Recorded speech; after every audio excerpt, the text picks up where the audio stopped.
Welcome, welcome. High fives to all my subscribers and a subtle, yet directed nod to anyone bored enough to watch my trash who is yet to subscribe. In regards to my trash, I've decided to step it up a bit. As my regular listeners will know, I've been trying to get some chats going on.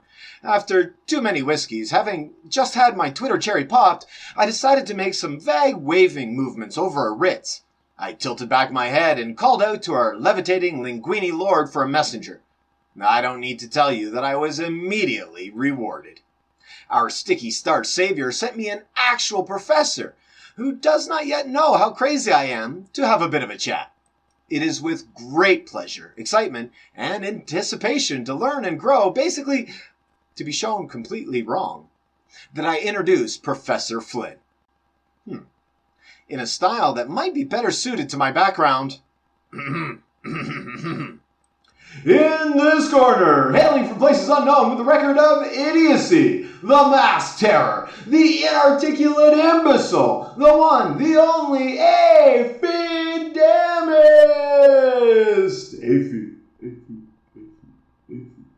And in the other corner, the champ, the professional prof, the provider of proofs, the arbiter of arguments, the origin of all legends ever told, Professor Flynn! Flynn. Roll the damn intro. Let's get this on.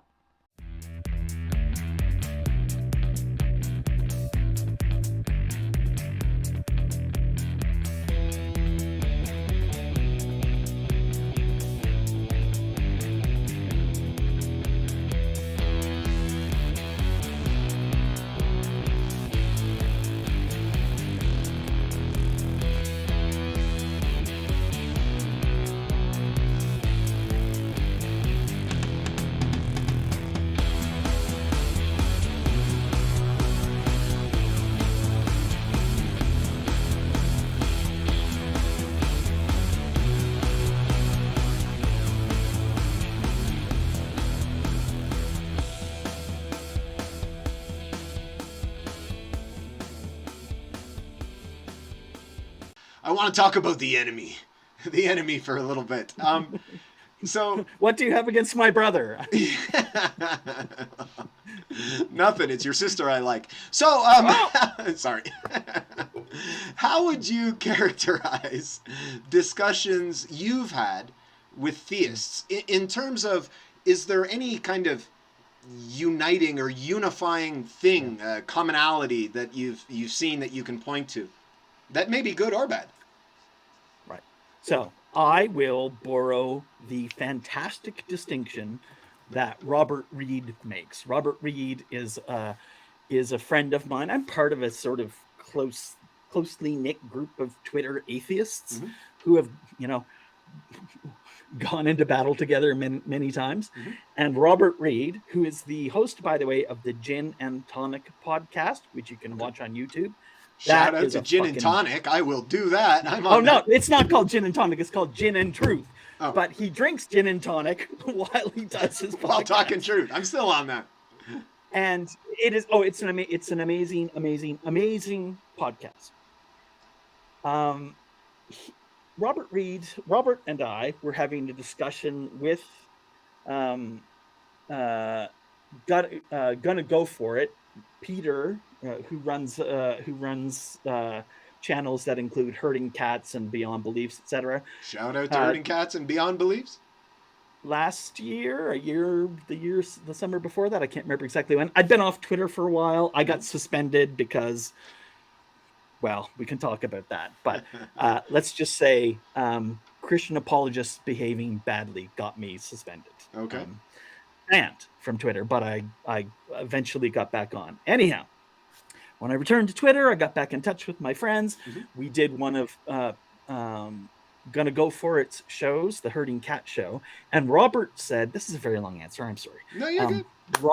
Robert, I said, in reference to a conversation on a live stream that I'd had with a Christian apologist, I said about that conversation that, although I didn't like it so much when it first streamed and I watched it afterward, I rewatched it before our live stream with Robert and Peter. Mhm. And I said, you know what? I actually liked it more because, if nothing else, it demonstrated that it's possible to have an honest, good-natured, not just civil, but good-natured discussion with a Christian. And Robert made just, I steal this point every chance I get.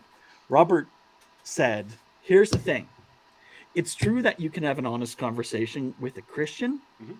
It is not true that you can always reliably have an honest discussion with a Christian apologist, because they will do anything they can to win, such as it is. Can I stretch that out a little bit?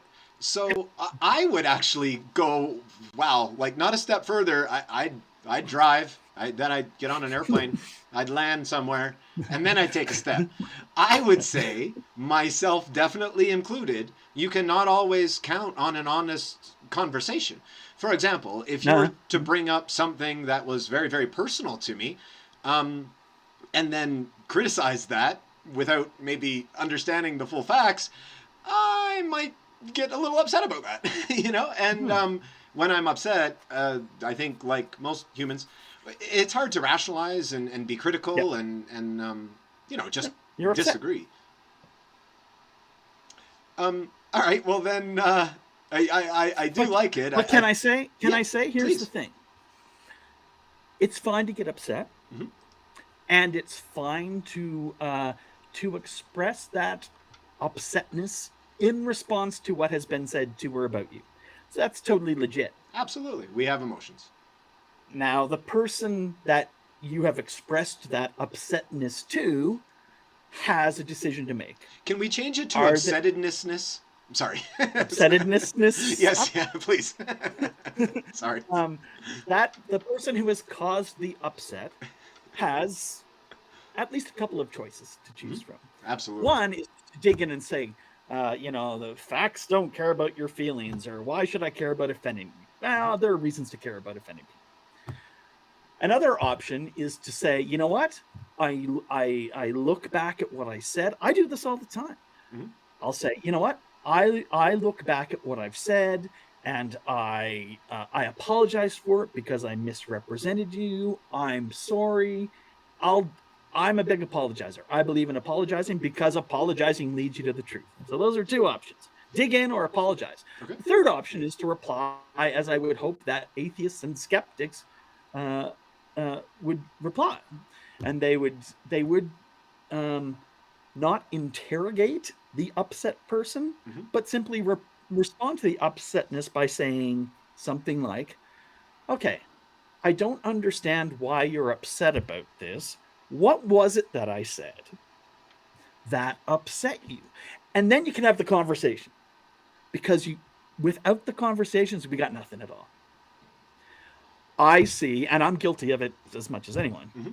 There's a whole lot of just, you know, knee-jerk reactionary shit happens on social media. You just bam, you know, it's all fight, no flight, and no asking for forgiveness.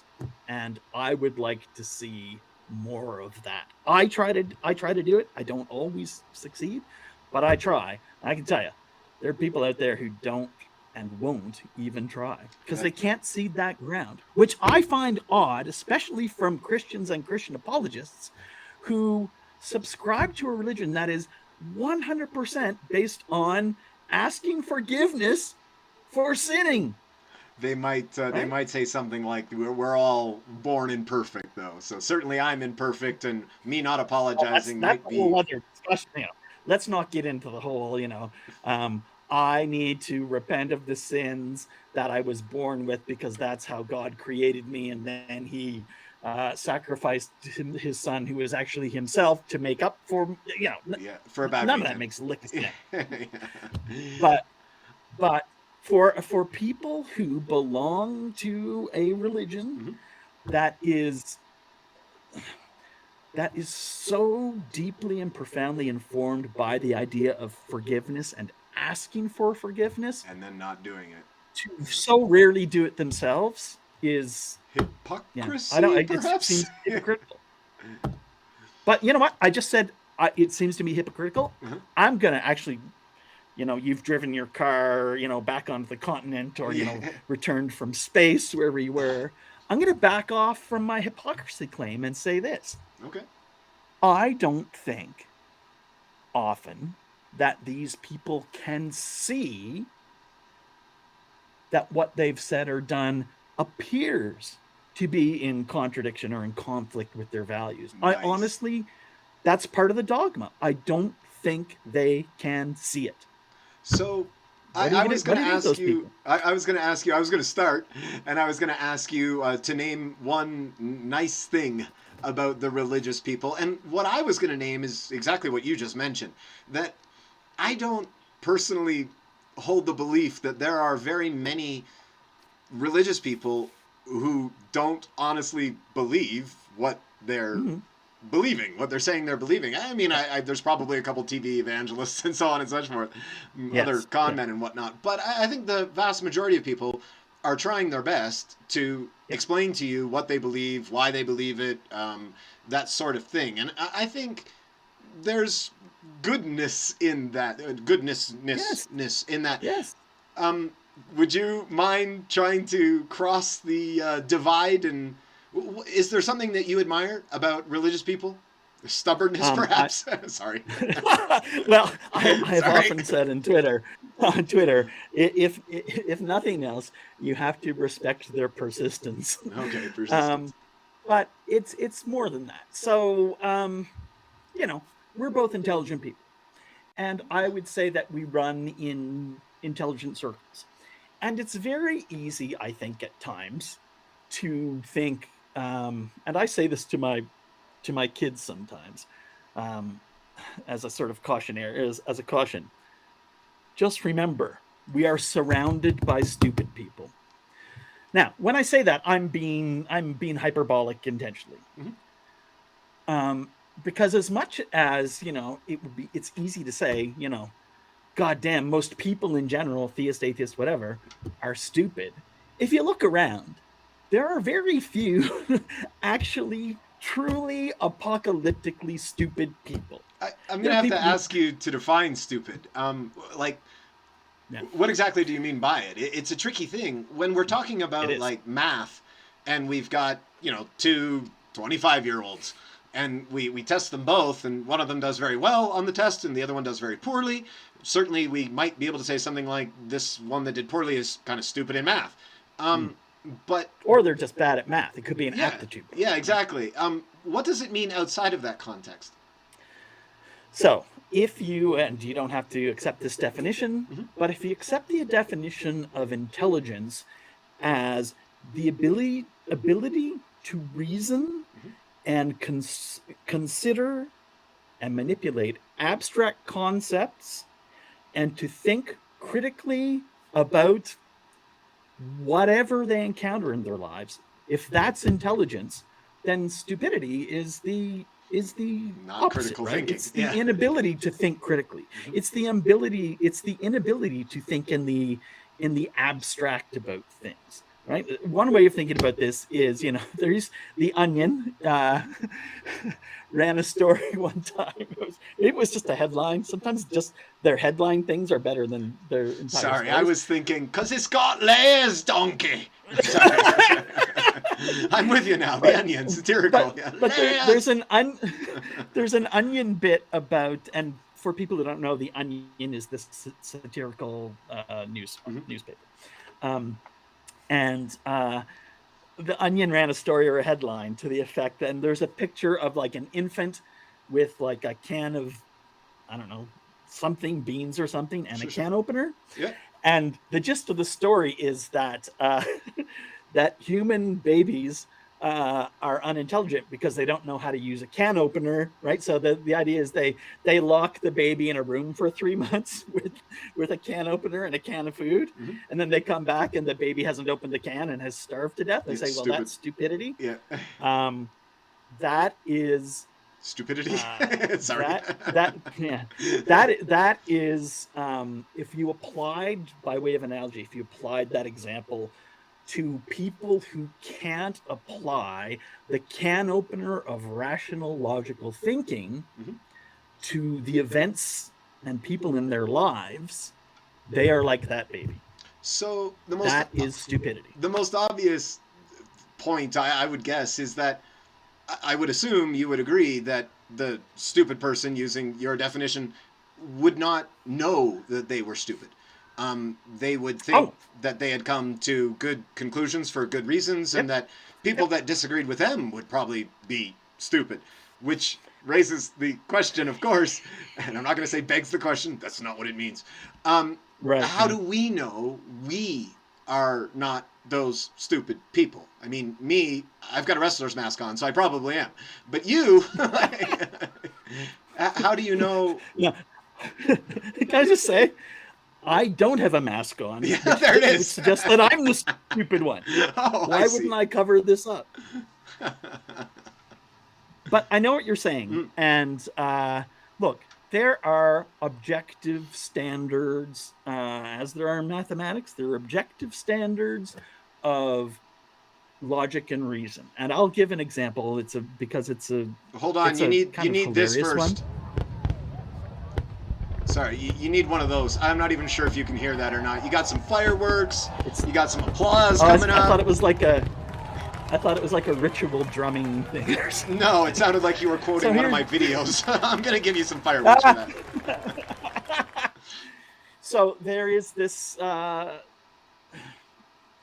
quite intensely disliked Christian apologist. And I won't say anything I think about her beyond this. Okay. And she is a professor in the state of Florida. She's a business prof. And this is all, I'm not doxing her. This is all public. You can see it on her Twitter. Don't worry. No one watched my trash anyway. So some years ago, Stephanie had this brilliant idea that she was going to call into the atheist experience and convince Matt Dillahunty that proof of the resurrection of Jesus and his divinity is that his apostles waited around for 3 days to come back and then preached his gospel, basically. And Matt said, couldn't they just have believed that he was divine without him actually being divine? And she said, and her argument was, Matt, what other reason could they have other than him actually being divine? And he said, as I said 20 minutes ago, maybe they just believed he was divine and they acted on that belief, but he wasn't, the people who flew, Matt said this, the people who flew the planes into the World Trade Center, they believed they were acting for God. How do you separate their behavior from, the apostles or whatever? So she kept saying, what other reason could there be? What other reason could there be? And Dillahunty said to her, that is an argument. I can't remember if he said argument from ignorance or argument from incredulity, which overlap. But he said that to her, and that's a real thing. Yep. That argument, the fallacy of the argument from ignorance or incredulity. That's a real logical fallacy. When he presented that to her and explained it to her, she refused to accept it. Yeah, so just to be clear to everyone out there who may not know exactly what we're talking about, the fallacy of appeal to ignorance is, I don't know what else it could be, therefore it must be this. And that just doesn't work. So, for example, I have no idea how else electricity could have got here other than, fairies. So, obviously, it's fairies. I have a great example of this. Please. A real life example. I used to live in a different area of the country, and I was moving and was selling my house to two sisters. And we had done all home inspection, all that kind of stuff, blah, blah, blah. And I was going to meet her at like a McDonald's one Saturday morning to like do the final sign the papers thing, right? And so I show up at the McDonald's, which was close to her apartment, and she comes in, and I could tell like something, like she was flustered, she was nervous looking, and I'm like, what's going on?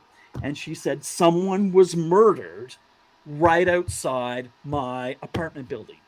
And I'm like, what? She said, yeah. I went out this morning and like there are police there and there's a body and you know, there's a sheet over the body, blah, blah, blah. And I said, okay, so there was what appeared to be a dead guy in front of your apartment building, but how do you know he was murdered? Yeah. And what else could it be? She said, well, and she said exactly that. She said, what else could it be? Right? So that is, you ask, like, you know, how, you know, who gets to claim that they're not the stupid ones? I think it's objectively true. Hey, and actually, it became sorry, more true. You brought up... I'm not going to call her stupid. I just want to say this. I wouldn't even say she's stupid, although she revealed that she might be in other ways. That idea of hers was absolutely stupid because it involved zero thinking. She couldn't use the can opener of her mind to open the can of the dead guy outside her apartment